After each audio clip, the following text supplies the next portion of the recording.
আসসালামু আলাইকুম, কি খবর সবার? সবাই কেমন আছেন? ভাবলাম একা একা চা খাবো, তাই ভাবলাম যে সবাইকে নিয়ে একটু চা খাই।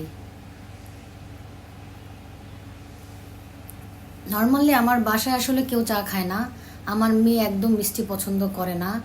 আর চা তো দূরের কথা, ও মানে একদমই চা পছন্দ করে না, কোনো রকম চা কফি কিছুই খায় না। আর সাইদ হচ্ছে, সে মাঝে সাঝে লাল চা খায়, ওটাই তার পছন্দ, দুধ চা কেউ খায় না। এই বাসার একমাত্র আমি হচ্ছে লাল চা কফি লাভার, চা খোর আমি একমাত্র। তাই আমি নিজের মতো করে বানাই, নিজের মতো করে খাই, কেউ আমাকে বানিয়েও দেয় না।